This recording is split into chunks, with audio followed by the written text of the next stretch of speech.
ജനങ്ങളുടെ ജീവനും സ്വത്തും ആക്രമിക്കപ്പെടുമ്പോൾ സംസ്ഥാന സർക്കാർ പകച്ചു നിൽക്കുകയാണ്.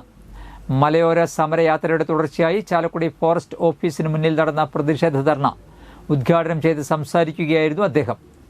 UDF ചെയർമാൻ CG ബാലചന്ദ്രൻ അധ്യക്ഷത വഹിച്ചു. Convener OS Chandran, Congress block president VO Pailappan, നഗരസഭാ chairman Shibu Valappan, vice chairperson C Sreedevi, UDF Kodungallur നിയോജകമണ്ഡലം chairman VA Abdul Kareem, James Paul, Johny Pullan, Aby George, TP Paul, VM Antony, Thomas Kannath, Thomas Maliyekkal, Biju S Cheriyath, ഘടകകക്ഷി നേതാക്കളായ II Abdul Majeed, Meerasa Vettukkal, Wilson Mecheri, KR Kiran, Sibi Vattalayi, Premji, KA Jacob, Aniyan Kodakara തുടങ്ങിയവർ സംസാരിച്ചു.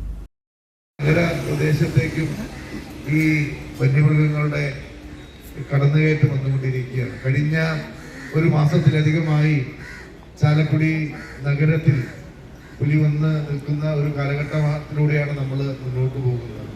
കേരളത്തിലെ വനംവകുപ്പ്, ഫോറസ്റ്റ് ഡിപ്പാർട്ട്മെന്റ് പകച്ചു നിൽക്കുന്ന ഒരു സാഹചര്യമാണ്. ഇന്ന് അത്തരത്തില് വന മേഖലയിൽ നിന്ന് മാറി ഇന്ന് നഗരപ്രദേശത്തേക്കും വന്യമൃഗങ്ങൾ വരുന്ന ഒരു കാലഘട്ടത്തിൽ പോലും ഒരു ഡിപ്പാർട്ട്മെന്റ്, ഫോറസ്റ്റ് ഡിപ്പാർട്ട്മെന്റ് നിഷ്ക്രിയമായി നിൽക്കുന്ന ഒരു കാഴ്ചയാണ്